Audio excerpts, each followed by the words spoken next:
ঔৰাংগাছুলি চাহ বাগিচাত উত্তাল প্ৰতিবাদ এবোৰী সমস্যাৰে জৰ্জৰিত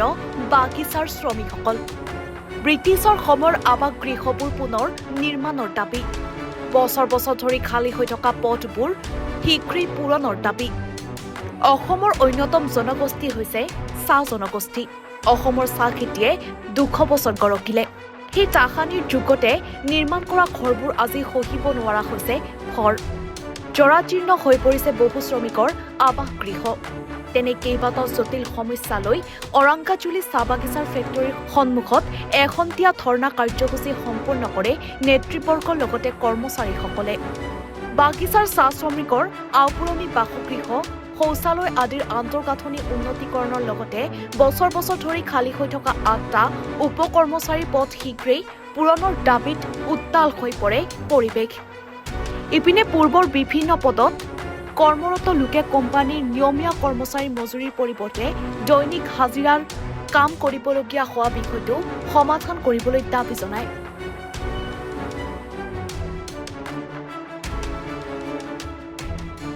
আজি ঔৰাংগাছুলি চাহ বাগিচাত আমাৰ চাহ শ্ৰমিকবিলাকৰ যিবিলাক সমস্যা আজি দীৰ্ঘদিন ধৰি আমি মেনেজাৰৰ লগত আলোচনাত বহিছোঁ সমাধান কৰাৰ কাৰণে কিন্তু মালিক পক্ষৰ পৰা আমি তেনেকুৱা মানে গুৰুত্ব দিয়া দেখা নাই যাৰ কাৰণে আজি আমি বাগিচাৰ পৰিচালকৰ কাৰ্যালয়ত সমূহ ৰাইজক লৈ আমি ধৰ্ণা দিয়াৰ কাৰণে আমি বাধ্য হৈছোঁ কাৰণ আজি দীৰ্ঘদিন ধৰি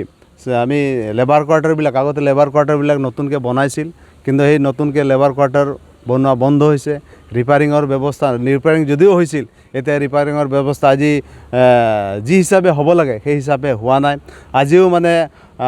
লেট্ৰিনৰ বা পায়খানা ঘৰৰ যেটা ব্যৱস্থা যেটো মানে আগত যেটো বনাইছিল কনষ্ট্ৰাকশ্যন হৈছিল এতিয়াও মানে ব্যৱহাৰ কৰিব অৱস্থা নাই গতিকে নতুন নিৰ্মাণ কৰিব লাগে লগতে আমাৰ খোৱা পানীৰ অভাৱ আজি 2 বছৰ হ'ল বাগিচাৰ কিন্তু আজিও খোৱা পানীৰ অভাৱ আজি বাগিচাত বহু এনেকুৱা লাইন আছে য'ত নেকি পানী নপৰে কিন্তু মেনেজাৰক যদি আপত্তি কৰা হয় তেওঁলোকে মানে 2 দিন কি হয় মিস্ত্ৰীক পঠাই দিয়ে তাৰপিছত আৰু সেই মানে আগত যেনেকুৱা আছিল তেনেকুৱাই হৈ থাকে কিন্তু পানীৰ ব্যৱস্থা স্থায়ী সমাধানটো নাই আৰু লগতে আমাৰ যিবিলাক শ্ৰমিকবিলাকে আজি দায়িত্বশীল কামত আছে তেওঁলোকৰ বহু এনেকুৱা পোষ্ট আছে উপকৰ্মচাৰীবিলাকৰ যিবিলাক মানুহ ৰিটায়াৰ হৈ গ'ল তেওঁৰ ঠাইত নতুনকৈ যিবিলাক শ্ৰমিকে কাম কৰিছে আজি দৈনিক হাজিৰাতে তেওঁলোকে কাম কৰিব লগা হৈছে তেওঁলোকৰ ঠাইত মানে পদোন্নতি হোৱা নাই চিট ভেকেণ্ট হৈ আছে গতিকে আমি দাবী জনাই আহিছোঁ যে এইবিলাক চিটবিলাক ফিল আপ কৰিব লাগে কিন্তু আজিও মানে 3 বছৰ 4 বছৰ হ'ল তেওঁলোকে মানে ফিল আপ কৰা নাই গতিকে আমি আজিৰ ধৰ্ণাৰ যোগেদি আমি মালিক পক্ষক সকীয়াই দিব খুজিছোঁ যে চাহ শ্ৰমিকবিলাকৰ যিবিলাক প্ৰাপ্য যিবিলাক অধিকাৰ তেওঁলোকে সমস্যাসমূহ সমাধান কৰিব লাগে আমাৰ ঘৰৰ ৰিপেয়াৰিং কৰিব লাগে লেট্ৰিনৰ ব্যৱস্থাটো কৰিব লাগে পানীৰ ব্যৱস্থাটো কৰিব লাগে আৰু যিবিলাক শ্ৰমিকে যে পদোন্নতি কৰিব লাগে চাৰ্ভিছ ষ্টাফলৈ আৰ্টিচানক লৈ বহুত এনেকুৱা ড্ৰাইভাৰ আছে তেওঁলোকে ডেইলি ৰেটত কাম কৰিব লগা হৈছে ফিটাৰ ডিপাৰ্টমেণ্টত বহুত তেনেকুৱা ৱাৰ্কাৰ আছে তেওঁলোকে মানে আপগ্ৰেড কৰিব লাগে প্ৰমোশ্যন কৰিব লাগে আজিলৈকে প্ৰমোশ্যন আজি কৰিছোঁ কালি কৰিছোঁ মেনেজাৰ আহি থাকে যাই থাকে কিন্তু প্ৰমোশ্যনৰ ব্যৱস্থা তেনেকুৱা হোৱা নাই যাৰ কাৰণে আজি পৰিচালকৰ কাৰ্যালয়ৰ সন্মুখত আমি 1 ঘণ্টা ধৰ্ণা কাৰ্যসূচী ৰূপায়ণ কৰিছোঁ সমাধানৰ ব্যৱস্থা কৰাৰ কাৰণে আকৌ 12 তাৰিখে আমি আকৌ ধৰ্ণা কাৰ্যসূচী লোৱা হৈছে আৰু সেই আমি 2 ঘণ্টা ধৰ্ণা কাৰ্যসূচী হ'ব এই 2 ঘণ্টা কাৰ্যসূচীৰ যোগেদি আমি নিজৰ প্ৰতিবাদ সাব্যস্ত কৰিম মালিক পক্ষৰ বিৰুদ্ধে আৰু ইয়াৰ সমস্যা সোনকালে কৰাৰ কাৰণে দাবী জনাম 3 মাহ হ'ল আজি শ্ৰমিক চন্দনা চাহ বাগিচাৰ শ্ৰমিকে কাম কৰিছে তেওঁলোকৰ মানে 50% দৰমহা দিছে 50% মালিকৰ কিবা কাৰণত কি মানে দিব পৰা নাই আমি বহুবাৰ তেওঁলোকৰ লগত বহিছোঁ আলোচনা কৰিছোঁ কিন্তু তেওঁ নিজৰ ব্যক্তিগত সমস্যা দেখাই চাহ শ্ৰমিকসকলৰ মানে মঞ্জুৰি প্ৰদান কৰা নাই গতিকে আমি দাবী জনাইছোঁ আজিও ওদালগুৰি ডিচি অফিচৰ কাৰ্যালয়ত মিটিং আছে চন্দনা চাহ বাগিচাক লৈ গতিকে কিবা নহয় কিবা সমাধানৰ ব্যৱস্থাটোৰ কাৰণে হ'ব লাগে তাৰ কাৰণে আমি আশাবাদী আৰু চাহ বাগিচাত চৰকাৰে গুৰুত্ব দিছে দিয়া নাই এইটো আমি দেখিবলৈ পাইছোঁ ৰাস্তা ঘাট হৈছে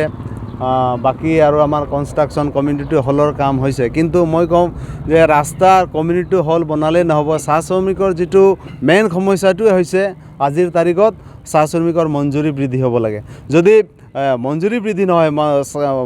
শ্ৰমিকে যদি খাবলৈ নাপায়, দৰমহা নাপায়, তেতিয়াহ'লে কনষ্ট্ৰাকশ্যন ৰাস্তা বনাই থাকিলেতো সমস্যা সমাধান নহ'ব। গতিকে আমি চৰকাৰক দাবী জনাইছোঁ যে আমাৰ ইয়াৰ লগে লগে মেইন হৈছে আমাৰ চাহ শ্ৰমিকৰ সমস্যা, আৰু চাহ শ্ৰমিকৰ সমস্যাটো হৈছে মঞ্জুৰি বৃদ্ধি কৰিব লাগে। চাহ শ্ৰমিকৰ ঘৰৰ যিবিলাক ঘৰ আছে, আজি পুৰণি ঘৰ, ব্ৰিটিছৰ দিনত বনোৱা ঘৰবিলাক আছে, সেই ঘৰসমূহ যাতে ৰিপেয়াৰিং হ'ব লাগে, পানীৰ ব্যৱস্থাটো হ'ব লাগে, যাতে সেইবিলাক যাতে ডিজিটেল হয়, ঘৰো যাতে ভাল হয়, খোৱা পানীৰ ব্যৱস্থা যাতে মানুহে যাতে পায়, তাৰ কাৰণে চৰকাৰে ব্যৱস্থা ল'ব লাগে। অকল ৰাস্তা ঘাট বনাই কনষ্ট্ৰাকশ্যনৰ কাম কৰি মানে ডিজিটেল কৰিলে নহ'ব। জল জীৱনৰ মিছনৰ যিটো কাম আমি চাইছোঁ, ইতিমধ্যে কনষ্ট্ৰাকশ্যন হৈছে, প্ৰত্যেক বাগিচাতে হৈছে, কিন্তু আজিলৈকে সেই জল জীৱন মিছনৰ কাম আধৰুৱা হৈছে। বহুত তেনেকুৱা লাইনবিলাকত আজি জল জীৱন মিছনৰ যিটো টেপৰ যিটো কানেকশ্যন, আজিলৈকে কানেকশ্যনো হৈ পোৱা নাই। হাতীয়ে মানুহৰ সংঘাত দিনক দিন বাঢ়িছে, আগতো আছিল, এতিয়াও মানে যিমান মানে যুগৰ পৰিৱৰ্তন হৈছে, ইয়াৰ প্ৰতি কিন্তু আমি কোনো ধৰণৰ নতুন কিবা চিন্তা কৰা হৈছে বুলি আমি দেখিবলৈ পোৱা নাই। আজিও হাতী মানুহৰ সংঘাত হৈছে, আৰু চৰকাৰে ইয়াৰ ব্যৱস্থাটো কৰিব লাগে। আৰু ইয়াৰ প্ৰতি যিজন মানুহ যে মৃত্যুবৰণ কৰে, তেওঁৰ পৰিয়াল ঘৰ বাৰী ভাঙিছে, কিন্তু উপযুক্ত যিটো মানে ক্ষতিপূৰণ পাব লাগে, তাৰ কাৰণে চৰকাৰেও মানে উপযুক্ত ক্ষতিপূৰণ দিয়াৰ কাৰণে মানে ব্যৱস্থাটো ল'ব লাগে। ৰেচন পাতি, বাগিচাৰ যিবিলাক ৰেচন পাতি দিয়া হয়, ৰেচন পাতি যিবিলাক আমাৰ শ্ৰমিকসকলে কামত যায়, কিন্তু ঘৰৰ আমাৰ যিবিলাক ল'ৰা ছোৱালী থাকে, তেওঁলোকে আনিব যায়। গতিকে আমি দেখিবলৈ পাইছোঁ, বহুতবাৰ আমি মেনেজাৰৰ লগত আলোচনাও কৰিছোঁ, যাতে বাগিচাৰ যিবিলাক ৰেচন চাউল বা আটা যাতে উপযুক্ত মানদণ্ডৰ দিব লাগে, যাতে আমি খাব পৰা যাতে হয়। আজিও মানে বহুত চাহ বাগিচাত আমি কমপ্লেইন পাইছোঁ যে ৰেচন চাউলবিলাক মানে খোৱাৰ উপযোগী নহয়। গতিকে ইয়াৰ কাৰণে আমি দাবী জনাইছোঁ, যাতে উপযুক্ত মানদণ্ডৰ যাতে ৰেচন পাতি দিয়ে, তাৰ কাৰণে আমি দাবী জনাইছোঁ।